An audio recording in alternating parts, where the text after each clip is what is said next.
Gabi ng Misteryo.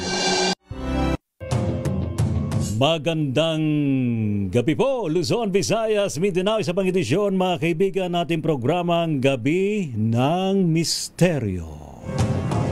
Abay, napaka-interesting ating pag-uusapan ngayon po gabing ito mga kaibigan. Tungkol po sa napakaingay ngayon ho na pinag-uusapan sa internet, tungkol nga po sa pagpasok sa ating solar system ng 3I Atlas Comet. Yan pong official po na declaration po ng NASA. Ito po isang kometa at I think ano na siya, no? Nasa tabi na siya ng Mars. Di ba nasa tabi na ba siya ng Mars ngayon? Hindi naman siya tabi-tabi, ano? Parang halos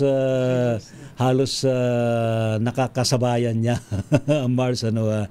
Ano nga ba ito? Maraming mga espekulasyon. Ano nga ba ang comet na ito dahil sa batay sa obserbasyon ng mga astronomer, abay talagang ano sila, no?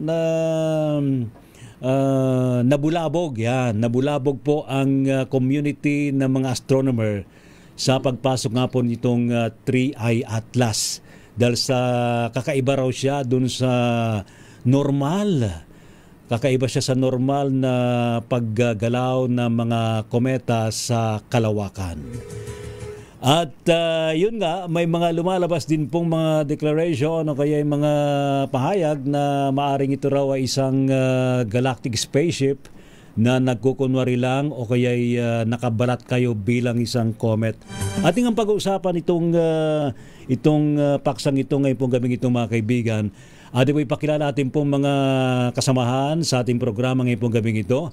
Nangunguna sa ating studio mga kaibigan si Miss Marie Chris ng Voiceless Whispers. Miss Marie Chris, magandang gabi sa iyo. Welcome back sa ating program Gabi ng Misteryo. Good evening po sa lahat ng mga nakatutok sa programa ng Gabi ng Misteryo, sa aking mga fellow guests dito sa studio pati sa Zoom. Ayan. Ano bang dating sa iyo nitong itong 3I Atlas? Actually, very positive, no? First time na narinig ko na may papasok na si 3I Atlas. Actually, even before 3I Atlas, si Oumuamua. So, nung pinakiramdaman ko yun, it was overall very positive, no? Tapos, hindi ko alam na may kasunod pala siya. Nung pumasok sa eksena si 3I Atlas sa mga balita, nung pinakaramdaman ko, parang magaang eh. Actually, I'm looking forward to receive their support, to receive whatever guidance and speeding up of ascension ng humanity, yung maitutulong nila sa atin. So happy ako with 3I Atlas. Kasi ang tanongan natin dito ito nga ba isang kometa o kaya galactic spaceship? Yan ang sasagutin natin ngayong gabing ito. Ito nga ba isang comet na dumadaan lang sa atin o kaya ito sasakyang pangkalawakan ng ibang nilalang mula sa ibang star system or planets, Mamaya ating balikan si Miss Marie Chris. Ating i-welcome, nagbabalik sa ating program mga kaibigan via Zoom, si Ma'am Cora Guidote ng Auhay, Philippines. Na po siyang Reiki Master. Ma'am Cora, welcome back sa ating program Gabi ng Misteryo. Hi, good evening Ray at saka sa iyong mga tagapakinig or mga viewers mo rin, I'm glad to be back and it's been a while. Yes, ma'am. Opo, kumusta na po kayo, ma'am? At ito na naman tayo at mapag-uusapan natin tungkol sa comet na ito. Pero initially, Ma'am Cora, anong inyong impression sa 3I Atlas? Well, galing siya sa ibang stellar system, di ba? So talagang siya, parang alien visitor natin. Kumbaga, hindi siya galing sa solar system. Second, tingin ko hindi ito comet Kasi yung mga properties niya talagang ibang-iba. It generates its own light. Baga hindi siya kumukuha ng light sa sun. Tapos yung properties niya wala masyadong iron, it's mostly nickel. Tapos CO2, wala siyang tubig, pero nagre-reflect siya ng iba-ibang kulay. Especially yung green light, which is the most mysterious kasi yung ano, yung green light normally ng mga comets, it's coming from dicarbon, which is not present in Atlas, 3I Atlas. Isa pa, nag-i-emit siya ng ano, radio frequency Okay. na 125 hertz or megahertz, which comets don't do. So ang tingin ko parang this is an unidentified flying object. I would consider it as that. At isa pa, yung isang phenomenon niya, normally yung tail ng comet, it moves away from the sun, 'di ba? Kasi nga natutunaw yung ice, so yung tawag doon, yung debris niya, it's moving away from the sun. But there was an instance na yung light, yung tail niya was facing the sun. So that's the unusual part about this, no? So maraming misteryo itong CI Atlas na to or 3I Atlas na to. Yes. So it's not hard. It's not hard to consider it as a non-comet. Kaya lang tinawag nilang comet kasi may light at may tail. Pero yun nga, yung light niya at yung tail niya hindi nanggagaling sa labas kundi nanggagaling sa loob. Ayun. Isa pa palang gusto kong sabihin, Ray. Opo. Hindi lang 3I Atlas ang bibisita sa atin the next few months, no? Meron pang Comet Lemon, Comet KI Atlas, Shanmas, at saka meron pang isa yung E1. And all these daming comet. will be approaching Earth also. Yung first two, yung Lemon tsaka yung K1, mas malapit sa Earth. Itong si 3I Atlas, malayo eh. Kumbaga, hindi siya, it's not a threat to Earth. Kasi sobrang layo. Pero sa laki niya, feeling ko, kasi also it's, yung trajectory niya, it's traveling along the elliptical plane. Magkakaroon ng disturbance dun sa plane mismo. Parang it will, all these comets that are arriving all at the same year, no, or few months actually, will create chaos within the elliptical plane, and we have to be prepared for that. I'll expound on it later na lang. Ayan. Kasi may ibang guest ka pa eh. Hindi mo pa nabanggit, Ma'am Cory, yung Arctus 1. Di ba? Meron pa isa, Arctus 1. Na halos kasabay nitong si 3I Atlas. Pareho silang iikot. Tsaka yung 3I Atlas pala may nag-detach pala sa kanya. At the same time na nag-flash siya ng light. Opo. Pero yung detach niya hindi mabilis. Parang slow detachment. Parang yung rocket na nagtanggal ng isang component niya. Parang ganun yung detachment niya. Kaya talagang very interesting. Parang hindi siya comet. Yes, ma'am. Salamat, Ma'am Cora.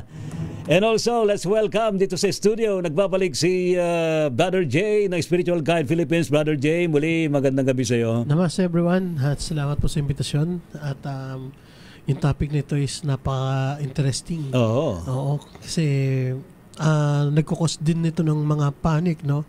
So sana makinig tayo sa sasabihin ng ating mga tagapagsalita po. Huwag na tayo magpapanik. Saka actually, we have to observe. Let's enjoy the view. No? Di ba? Yeah. Kasi napakaganda yun sa kalawakan di ba? Yes, mga comet yan hindi yan yung normal na star. O kaya mga planet natin nakikita, kundi may mga buntot to di ba? Pag nakikita natin. Pero hindi natin nakikita sa naked eye. Yeah. We can use mga teleskopyo. Oo. Kaya yung mga astronomer dyan, enjoy ngayon sa mga kalawakan na nakatingin sa ating universe. Ano naman ang initial impression mo, Brother J? Actually, nag-research din ako sa kanya ng konti. No? At may nabasa rin ako or nakita ko rin sa YouTube na parang itong comet daw na ito is every 2,000 years ata nakikita.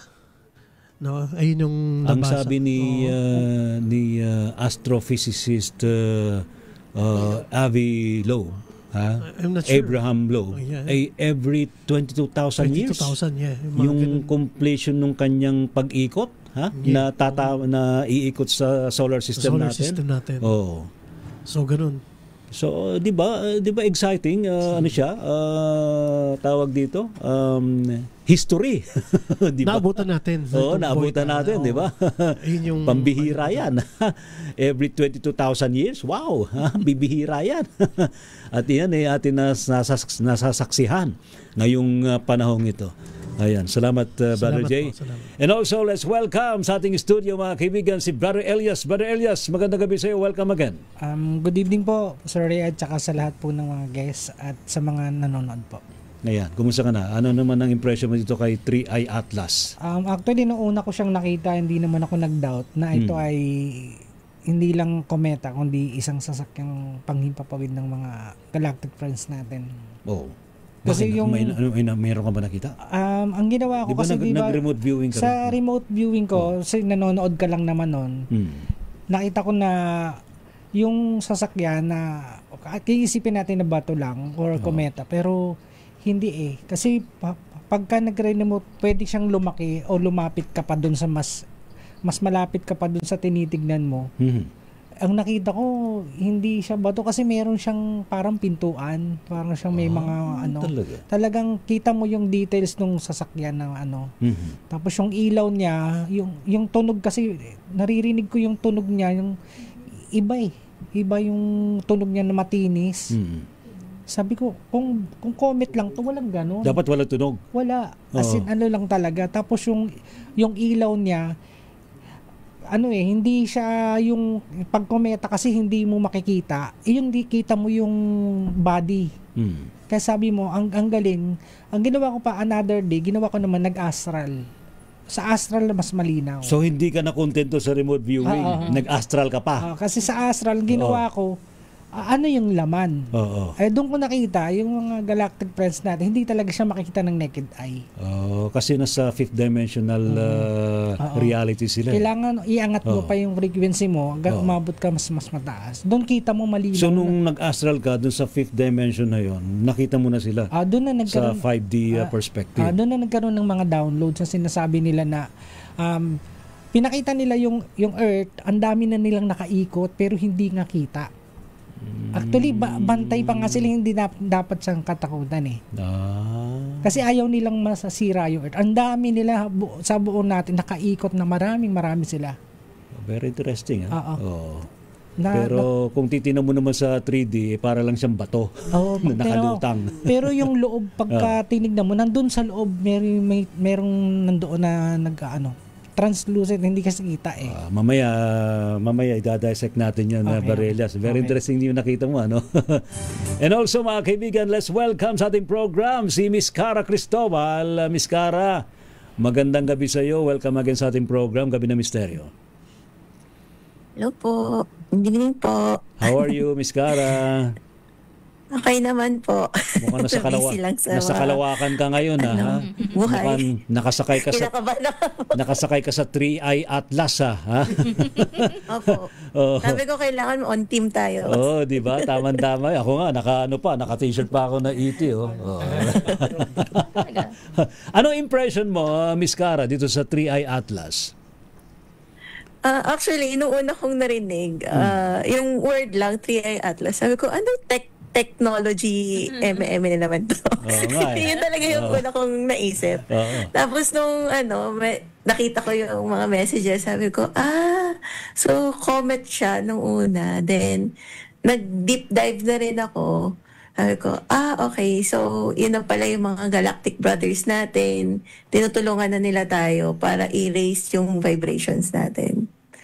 So, ayun. Yun talaga yung pinakaunang impression ko talaga. Kala ko something techy na naman. So, yung kagad ang pumasok sa'yo na impression mo, na talagang ito'y may mga beings sa loob. Opo. May mga beings daw.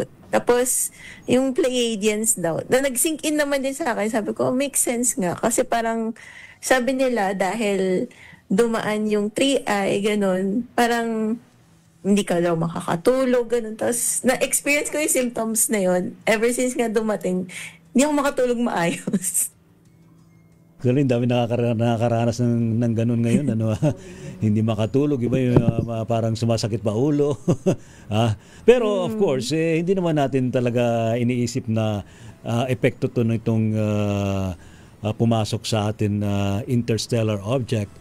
Pero so far, trinay mo ba na silipin man lang through remote viewing itong 3i Atlas, Miss Cara?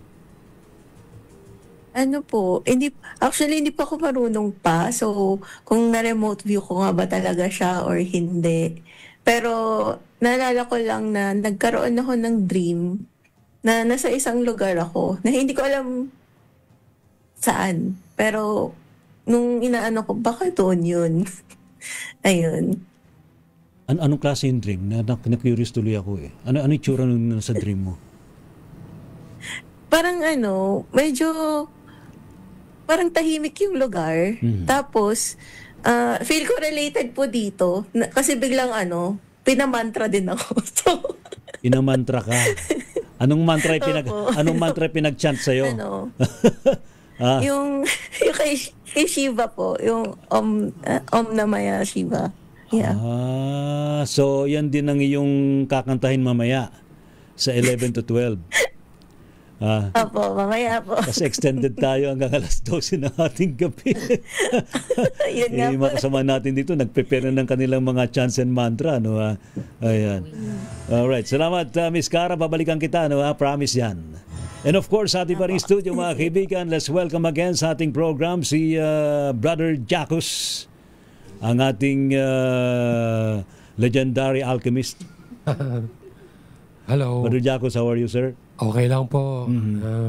Doing fine. Magandang gabi sa ating lahat at sa mga nanonood sa show. Ayan. Any impression dito sa 3i Atlas? Yep. It's both. I think it's both comet and spaceship. And I think it has something to do with the onset of the age of Aquarius. Since nag-align na yung position ng Pluto doon sa constellation ng Aquarius, and we're on that age of our revolution around the galaxy. So, yung view ko doon sa 3i Atlas is, first of all, let's all just calm down. Yes. And huwag magpapanik. Observe your feelings, observe your thoughts, and if you can do astral travel, please do so. And that'll be a very nice way to observe. The others can journey through remote viewing portals. Ikaw ba nakapag-remote view ka na ba dito? We were about to, Master J and I was about to go travel by portal remote viewing last Tuesday. Hindi lang natuloy dahil bigat ng ulo ko tsaka masakit yung bato ko, parang may download. Kaya hindi ko muna tinuloy. When you say na may download, anong ibig sabihin yun? Paki-elaborate ngayon, Brother Jacus. When you say, pag sinasabi natin there is a download, ano yun? Ito ba'y message or any, may new information ba na nasagap?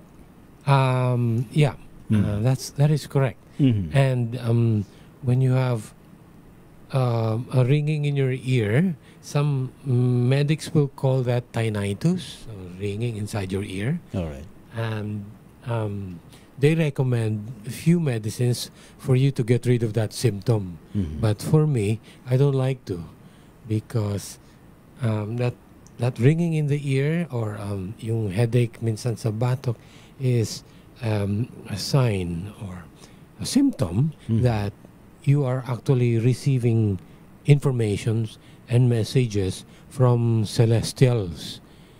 And that is one way of sensing these signals. Yes. You hear them first as a ring in your ear, but you cannot translate the message first because your ear does not know how to translate, but it receives. And the info or the data or the message goes direct to the back of your mind, the subconscious part of the brain, and which in turn helps when suddenly you need to know something, or somebody asks you a weird question that you have never heard before, but suddenly you already know the answer, and you will ask yourself, where did you get that answer that you have never known before? That is the part of the subconscious mind. Tama. Pero make sure na in good shape ka. Baka naman yung pananakit ng batok, delikado na. Make sure talaga in good shape tayo. Mahirap na eh. Baka kailangan natin magpa-doktor. Hindi naman. I'm good. Salamat, Brother Jacos. And of course, let's welcome si CJ. Nagbabalik sa ating studio. Brother CJ, kumusta ka na? How are you? Hello po, Namaskram Universe, Namaste everyone. Tagal mong nawala sa sang planeta ka ba nagpunta? Sa sarili po. Sa universe within po. Pero so far, maingay itong 3i Atlas. Ano ang dating sa'yo? Actually, Sir Ray, I've been busy lately doing some inner work and 3D responsibilities, but I tried to connect with that kasi maingay siya sa internet. So, na-curious lang din ako. So, I tried to meditate and connect to that. Ang information ko about that is associated with watchers. Okay. Like, they are some like kind of tools to supervise the solar system, to manage, or kumbaga pagka tinitignan nila kung may mali na need nang ayusin to preserve our solar system. Kung pupunta sa Mars, baka may na doon mali, then they are trying to fix that thing. And are then you sa sun, saying, Brother CJ, ito na ba yung mga tinatawag nating ancient aliens? I don't really sure. I'm not really sure, sir, kasi hindi ko siya masyado. Kasi di ba yung ginagawa daw dati, no? During ancient civilizations, mga nagpunta rito, mga extraterrestrial beings from other planetary system, at sila nagturo sa tao ng mga technologies. Kaya naipatayo itong mga pyramids, itong mga monolith, at mga stargates sa planet natin. Possible po na nagke-create din sila ng mga ganun sa other planets. O kaya kailangan, kasi para silang mga maintenance crew na kailangan palitan mga spare parts dito. Baka masyado na obsolete. Possible po. Ganun ba yun? Very interesting na, no? Yung ating pinag-uusapan. Siguro, I think let's go back to Brother Elias dun sa kanyang remote viewing na ginawa. Brother Elias, dun sa remote viewing na ginawa mo sa 3i Atlas, ano yung mga nakita mo? Meron ka ba nakitang beings inside? Meron sa po. 5D reality? Meron po. Actually, nandun sila. Tapos yung sa Astral kasi maririnig mo yung download, yung boses nila. May gusto silang sabihin. Tama yung sinabi ni CJ. So, ang gusto nila sa atin kasi yung iangat natin, yung anuhin natin yung sarili natin na hindi tayo, kumbaga, powerful tayo eh. Hindi tayo extraordinary lang eh. Gusto nila tayong tulungan para tumaas yung ating vibration, frequency and something. Tapos alamin natin na sila ay kabahagi ng natin na nandito kasama natin. Anong itsura nung nakita mo? Actually, yung nakita ko, actually yung kulay blue eh. Blue. Yung blue na mga blue guys. Blue guys. Nandoon tall, sila. Blue guys. Tapos habang para sa Astral kasi pwede kang lumapit. Ano bang mga species ang blue? Arcturians ba yun? Arcturians ba? Arcturians. I think yung Syrians may pagka-blue ano rin sila. Mayroon silang dot dito, tapos malaki yung mataan. Tapos yung ulo niya parang pagano na konti. Mayroong ano? May parang ano dito, bilog. Parang jewel. Talaga. Tapos ang gusto nilang mangyari nga sa tao, kaya natin kasing pagalingin yung sarili natin. Kaya nating maging, yung makuha natin yung mga gusto na. Tuturuan niya tayo. Umandar yung sasakyan, sabi is, walang gamit na kuryente. Through mind lang. So, kung yun matututunan natin, feeling ko hindi na tayo magkakasakit eh. And with that, mas malalim. Ipasok nga natin tong nakita ng isang remote viewer kung ano yung kanyang nakita, and of course kasabay na rin yung channeling niya, no, and communication with guides. Ipakita nga natin to, RHTV, please.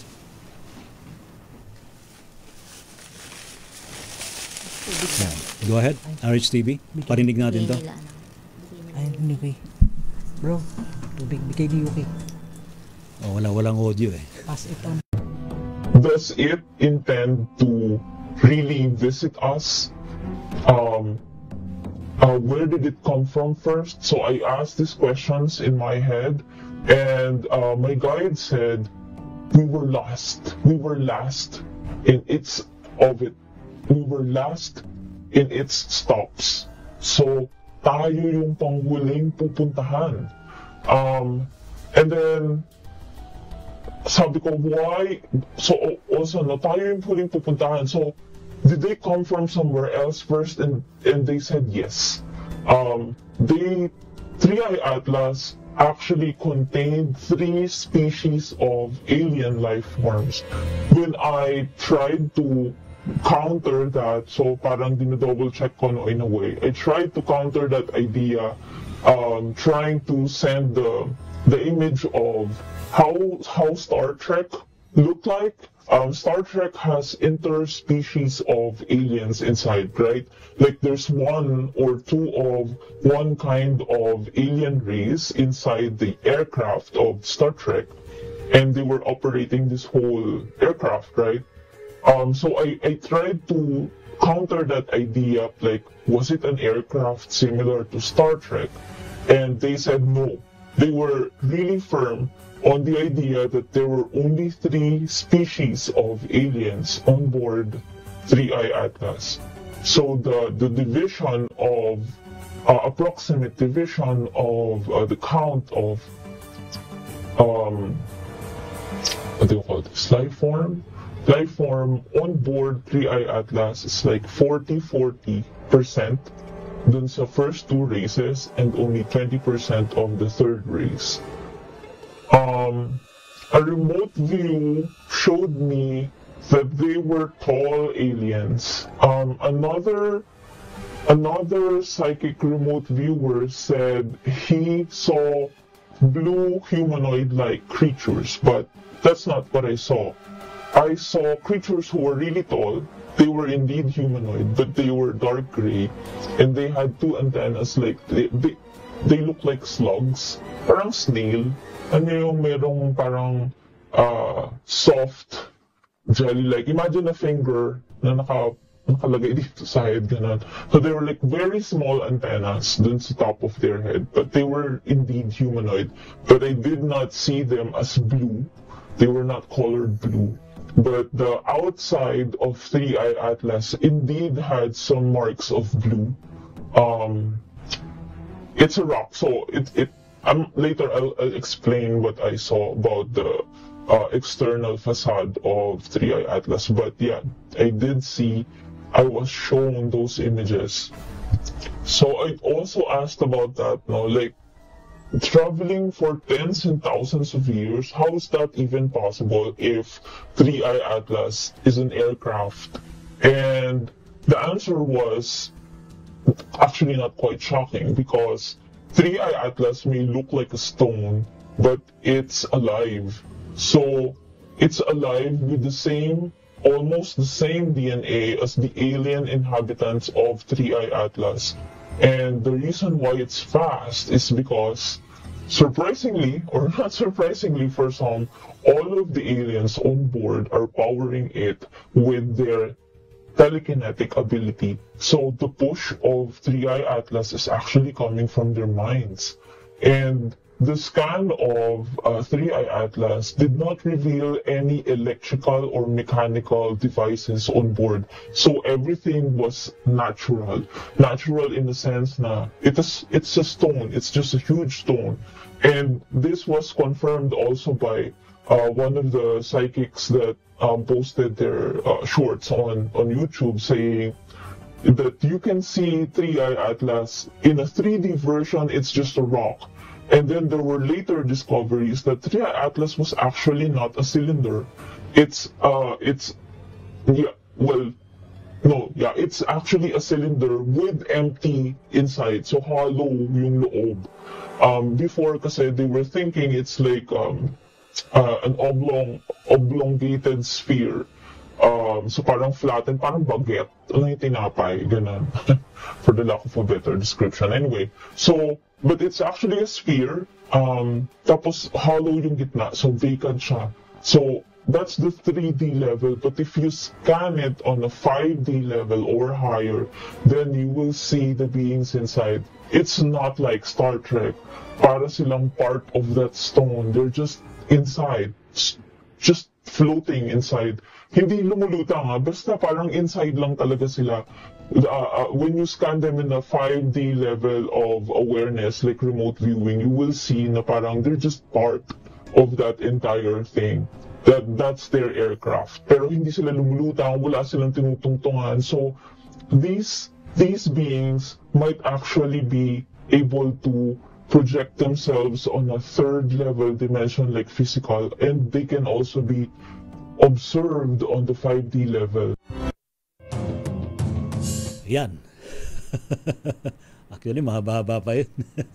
Pinutol ko na doon. Pero ito ay based na rin sa personal account ng mga remote viewer at ng mga channel. Kasi kung titinaman talaga itong comment nito ay talagang isa siyang bato. Isang malaking batong nakalutang sa kalawakan. Pero kung ang perspective ay i-shift natin sa fifth dimensional reality, ayun na, at nakikita na pala itong mga beings na ito. Ma'am Cora, ano ang inyong impression based sa ganito mga accounts ng mga remote viewer, ng mga psychics, maingay ngayon sa internet, pati sa Reddit, meron din sa Reddit yata nito, Ma'am Cora? Yun nga actually, ang download sa akin. So there are three important things that is being downloaded to me. Yung nasabi ko na kanina, yung awakening, dun sa video, sabi ko na, it's really an awakening, part of the mass awakening. But of course, part of that, pag hindi naiintindihan ng ibang tao, nagsiset in ang fear. But that fear can also lead to curiosity, which is good because then people will understand the mysteries of the universe better. The second download is data gathering. So this object or 3I Atlas is also gathering data. Kaya siguro yung tail ng comet niya was facing the sun kasi parang humihigop siya humihigop siya ng energy from the sun, and yung data gathering na yun kasama na rin dun yung energy gathering, kaya kaya niyang mag-travel at that speed. Actually, as it was approaching Mars, mas lalo pa siyang bumilis from 60 kilometers per second. It started traveling or accelerated to about 70 kilometers per second. Ganun siya kabilis. Sa laki niya, it's very hard, for an object like that to actually accelerate at that rate. Pero ibig sabihin, may kinukuha siyang energy from the atmosphere itself. And then the third download is yung soul affinity niya sa Mars. Kasi yung properties nitong object na to is very similar to Mars. And you will have to ask why yung trajectory niya went the closest to Mars of all the planets in the solar system. And that happened yesterday. And ang lumalabas ngayon doon sa mga early results or early viewings is that parang nabuhay yung Mars. Nagkaroon siya ng mga explosions, earthquakes, at saka volcanic eruptions, as the comet or as 3I Atlas was passing by very near Mars. So parang may soul affinity, so binubuhay niya yung Mars kasi Mars is almost like a dead planet. So ito parang binubuhay niya. Finally, this is also parang kasi on the side of physics, when you have a large object that flies by our ecliptic plane, it will create some kind of atmospheric disturbance. And because there's a confluence of comets that are also arriving, like sa October 21, pinakamalapit si Comet Lemon, plus there will be a meteor shower as well near Earth. Ganun din sa November 24, si Comet K1 naman, no? K1 Atlas will be near Earth.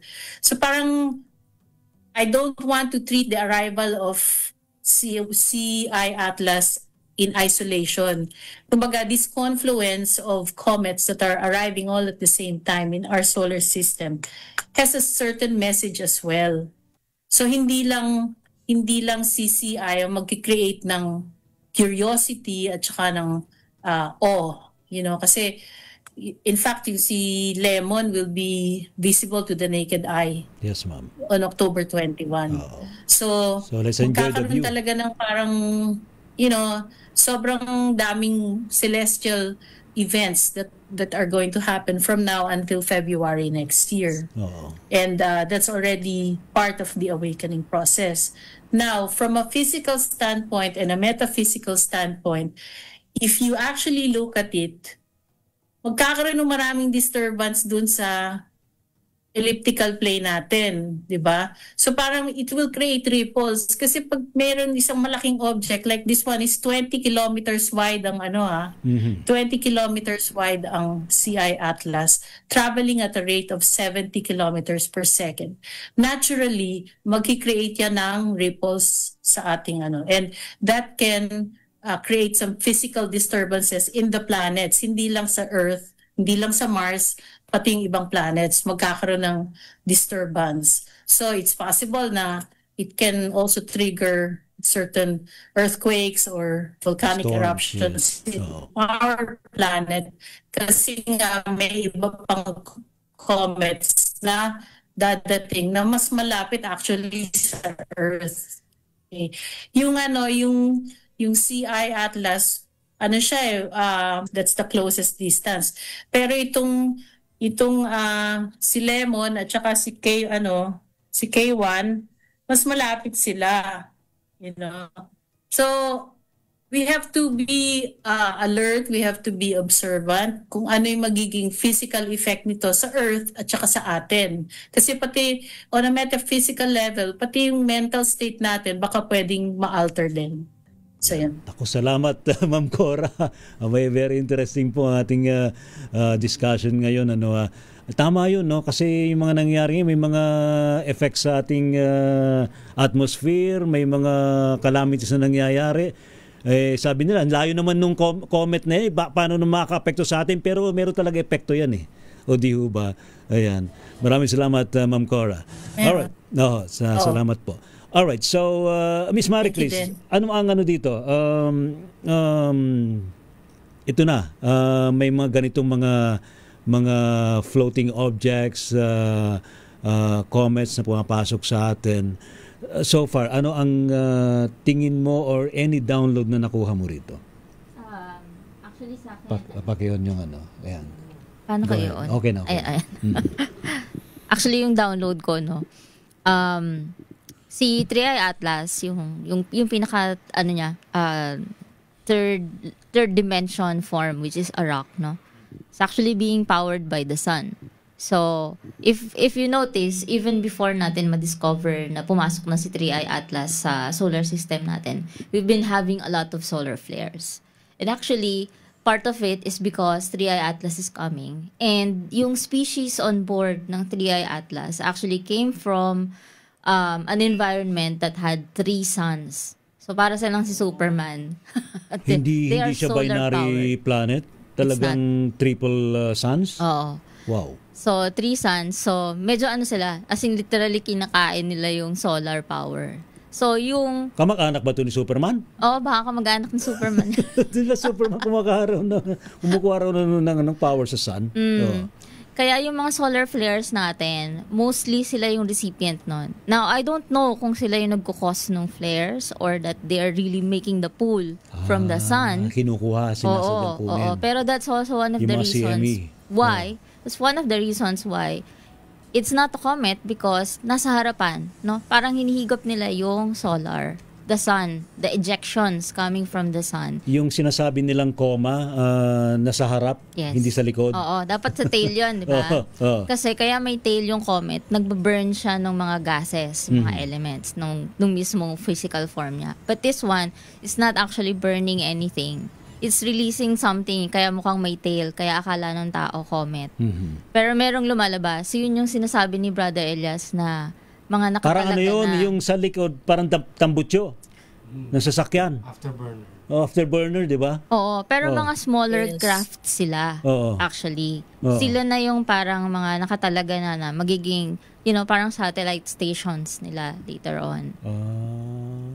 Very interesting. Yes. And then also, I would have to agree 100% dun sa sinabi ni Ma'am Cora about 3i Atlas is going to cause disturbances. Kasi yun din yung sinabi nila sa akin when I tried to remote view and channel from my guides na parang sabi, wag lang kayong matakot because this is really going to be the after effect of 3i Atlas passing us by. So meron talagang. Lalagpas naman yan. Yes, oo. Hindi naman yung sobrang catastrophic. I mean, even yung earthquake recently sa Cebu might have been caused by 3i Atlas. Rin, also, yes, oo. So, may mga disturbances saka talaga. Saka mga powerful storms ngayon, ha? Yeah, oo, diba? Mas mabilis yata mag-super typhoon ngayon. Yeah, and even my colleagues in the US are also reporting. Sa kanila din, when it rains, sobrang tindi rin ng mga baha. It's not like tayo lang yung nakaka-experience. It's really happening global. Ayan, nako. Pero wag tayo magpapanik. Kapit lang tayo sa ating pananampalataya. No? So, Brother Jay, so far, mayroon ka binabanggit na before ito lumitaw, parang may mga invitation kayata sa fifth dimension at hindi naman abduction, no? Invitation. Invitation, yeah. Nangyari ito noong August 7 hanggang August 13. Puro lagi akong na-invite or out of the body ako habang natutulog. Nabanggit mo nga yan eh. Yeah. Tapos sunod-sunod siya. Ang nakita ko ron, nakaramdaman ko yung presence ng isang Pleiadian na babae na nakadilaw siya. At sabi ko sa astral na yun is quiet, parting na sila. At nung naramdaman ko yung presence na yun, sobrang bumigat yung heart ko kasi parang ayun ko kung di ko ma-explain yung energy niya. Ngayon, medyo sumikit yung dibdib ko nun habang natutulog na ako nun. Nakikita ko sila.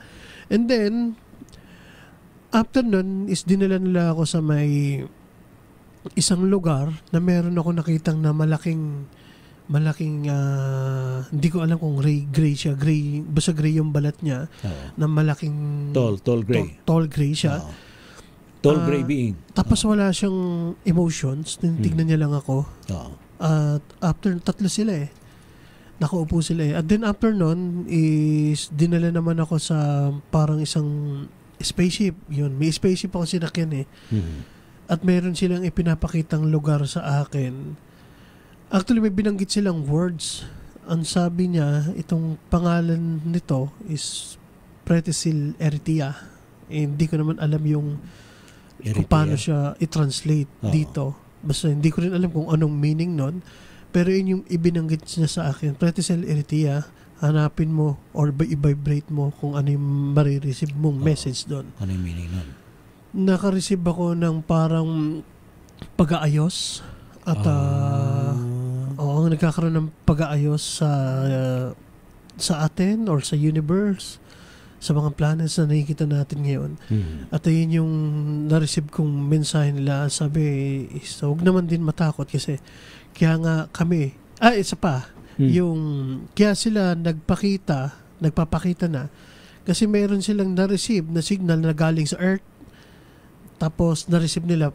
Kaya nagpapadala rin sila ng sandali, kailan tayo nagpadala ng parang radio message sa kalawakan? Iyan din ang hinalan ni astrophysicist Abraham Loeb na baka raw na-receive nila yung message natin at nag-respond sila. Kaya sila nagpunta rito sa lugar natin. Ayun yung nakita ko kasi may na-receive daw sila na signal na galing sa atin. Kaya ngayon, nagpapadala rin sila ng parang yung gaya din ng pinadala din natin sa kanila. So parang nag-ping back sila, parang gano'n. Yes, opo. So, at ngayon, nagpunta na sila rito? Yeah. Bago pa mangyari yan, August yan eh. Tapos biglang nagkaroon na ng mga ganito. Ayun. Naku, very interesting.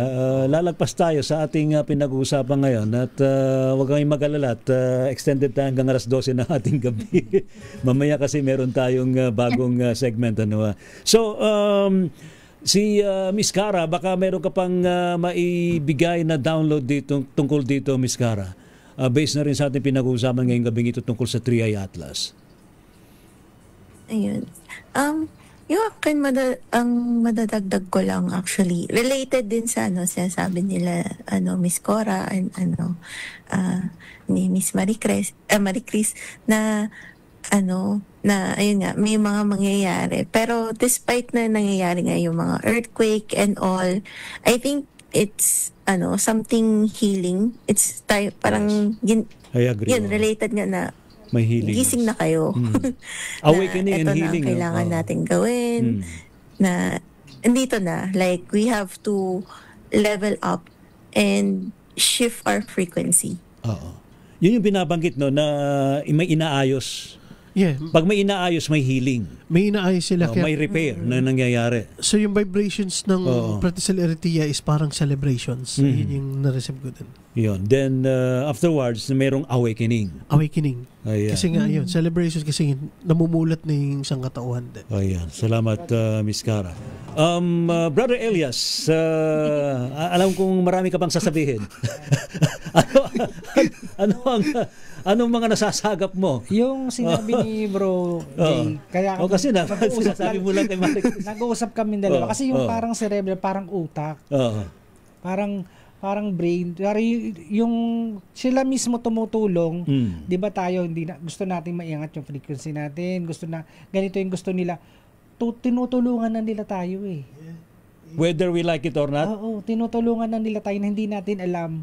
Na parang, ganito. Kasi yung ginagawa nila, parang ina-upgrade nila tayo para malaman natin yung mga pwedeng mangyari. Parang, di ba, magiging psychic tayo na hindi natin alam.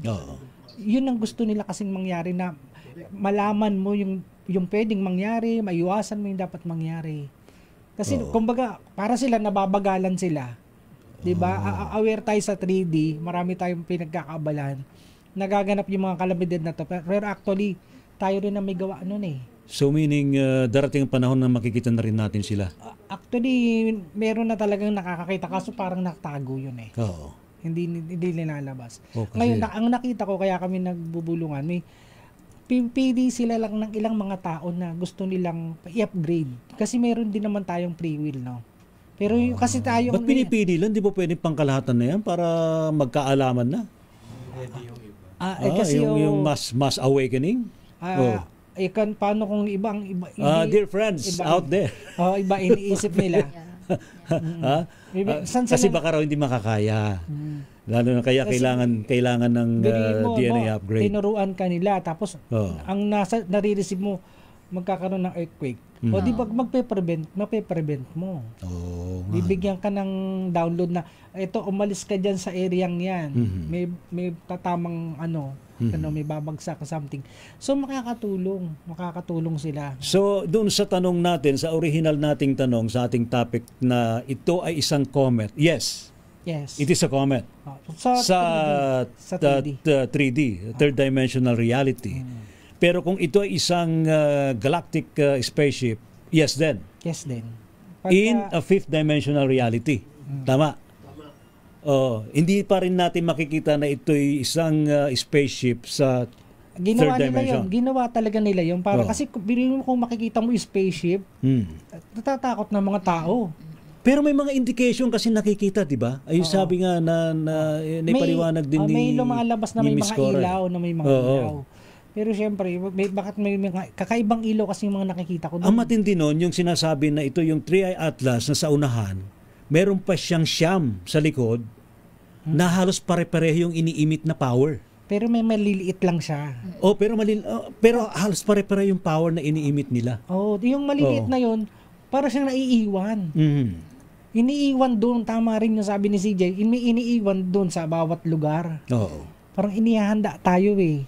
May lilalagay sila sa bawat parang, yan, dyan ka. So, based doon sa sinasabi mo, CJ, na binanggit ni Brother Elias, parang nagpapadala ng mga probe ship. Parang, sa atin, parang isipin natin drone. Itong comet na to, parang drone. May naglalagay siya ng mga ganun. Naalala ko ito binanggit ni Miss Cora, no? Yung planet Mars, parang binubuhay uli, Ma'am Cora.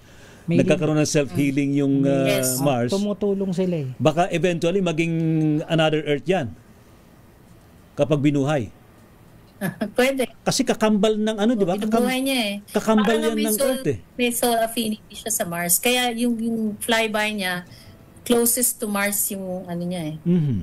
Yung approach niya. Which happened yesterday. Yes. Oo. Tapos magtatago to sa likod ng araw for ilang weeks ba? Na hindi natin hindi natin makikita for about a month. Kasi magtatago siya. Kumbaga it's behind the sun from our view. So hindi natin mayroon yata magre-refuel yata doon, Ma'am Cora. Yung mga telescopes near the sun, ay near Mars. May mga nakuha na silang mga images nangyari sa Mars. Tsaka bro, kung Brother Elias. Kung bato lang siya, dahil nasa sun siya, madudurog siya. Saka dapat ang travel niya sa space hindi direct, walang direction. Tapos dadaan ka sa sun, since kung bato talaga siya, madudurog. Di ba magbabago, madedeform siya. Sabi tuloy ng mga viewers natin. Magandang gabi po sa ating mga viewers. Anthony Abrenica, di ba sa probinsya pag winter malayo. Cora Caburao, Reynald Vlogs, magandang gabi sa inyo. Denver ko, 3i Atlas, I think it's a special mission to travel to our solar system to make some sort of modification, adjustments to planetary system na madadaanan niya sa orbit. Si Leo Avares, magandang gabi din po sa inyo. Si Elf Schroeder, Jupiter ay merong 70 small moon. 70 small moons, ha? Meron. Kaya pala brightest siya, no? Ang Jupiter. Pero hindi naman, dumaan ba rito itong 3i Atlas? Mukhang malayo, no? Malayo. Oo. Si Miggy Fowler Villa, magandang gabi po sa inyo. Michelle Gamboa, magandang gabi din po sa inyo. Alright, so far, ano ang ating conclusion dito? May isa pa akong download. Sige, mayroon ka pang download, Miss Maricris, go ahead. Actually, yung isa sa mga purpose, no, bukod dun sa, kasi in general, yung sinasabi ni Brother Elias na gusto ng mga aliens, mga galactic beings na nandun sa 3i Atlas is ma-improve, ma-ascend, ma-awaken at maging higher yung vibration natin. And not only to heal ourselves and the planet, but also because alam na nila yung upcoming destruction that will happen because of maluse of AI. So they want artificial us to intelligence? Against sila sa artificial intelligence? Sa bagay, no? Numulat-mula pa eh. Kasi yun yung na-pick up ko na information na it is better for us to understand or yung concept ng tamang paggamit ng AI should come from us kasi right now parang medyo nagsispiral na tayo dun sa same path na dinidescribe nung alien in the 1960s if anyone yung remembers that recording, right? So parang nagsa-spiral back na tayo doon sa sinasabi nung alien na yon. So our friends, our galactic friends inside 3i Atlas is trying to help us open our minds that we are more powerful than the use of AI. And if we want to use AI for our future, it's dapat i-align natin yon dun sa tamang goal. Para hindi tayo mag-descend dun sa sinasabing prophecy that we are going to self-destruct. Now, yung fear ng alien invasion kuno, what do you think about that? Sobrang wala yan. Wala. Kung sino man yung nagpapakalat ng fear of alien invasion, please open your mind. That is the number one download that 3i Atlas is giving us. Open your mind. Kasi kahit nasabihin natin sobrang sarado yung kaisipan ng mga tao, and yet nakikita na nila scientifically na kung comet yan, di sana nag-burn away na siya. Number 2, bakit may sarili siyang path na kaya niyang kontrolin at any given point in time. Di ba? Number 3, ang tagal niyang nagta-travel. Ang comet ba kaya mag-travel ng ganong katagal? Hindi. Kasi mag-burn away nga siya because of the travel. So, alam na natin scientifically na hindi po siya comet. At hindi po siya alien invasion. Ayan. Naku, paatin na pasalamat ating mga kasamahan sa ating naging discussion tonight. Ma'am Cora, maraming salamat po sa inyo and thank you sa wisdom and knowledge and iba pang mga kaalaman na ibinahagi po ninyo sa amin. Salamat din, Ray. Maraming salamat. It's good to be back. Thank you so much, ma'am. Miss Cara, muli maraming salamat sa iyo. Kumusta ka na? Saan ka raw pwedeng makontak yung mga gustong makipag-ugnayan sa iyo? Ayun. So, sa mga gusto makipag-connect sa akin, sa Mystic Tales sa Shopee, nandun po ako. And pwede rin niyo ako i-reach out doon sa, Auhay na Facebook page at Instagram. Miss Cora, mayroon ba announcement sa Auhay ngayon? Wala naman so far, no? Yung yung Mount Banahaw dahil na-prioritize ang safety muna ng mga tao. So, nire-schedule po namin yung Healing Summit on October 25 to 26. Ayan. Salamat, Miss Cara and Ma'am Cora. Si Brother J, any update naman sa grupo na Spiritual Guide Philippines? Next ceremony may be on November. Ayan. So, ngayon is more on integration muna. Healing, at ayun po yung ginagawa namin. Yes. Ayan. So, more focus namin ngayon is healing and then another plan, yun yung pagbabalik nga sa 3D or music. Invite mo rin mamaya, dahil tuloy-tuloy pa rin tayo. Yun. So, wag muna kayo alis kasi magmamantra pa kami at mag-chanting tsaka magbabayolin pa po si Ate Maricruz. Mystery musika yan mamaya, mga kaibigan. Of course, we can discuss things about spirituality. Brother CJ, maraming salamat sa iyo. Maganda. Maraming salamat din po sa pag-invite and I just want to shout out my spiritual friend in Chicago, America. He's watching. Hello. I hope you enjoy. Salamat sa inyo. Brother Jacos. Ahoy. Parang Johnny Depp lang dating. I'd just like to add it's not an alien invasion because if these aliens inside the space rock will invade our planet, what will they get? They did not grow up here, and their structure is simple logic. Their structure. Wala silang makikita sa atin. Their structure cannot biologically survive on Earth because it's a different planet. They came from somewhere else, and they will find it hard to live here with all that pollution in the air. And traffic jam. Yeah. So, at saka yung away politika. Yep.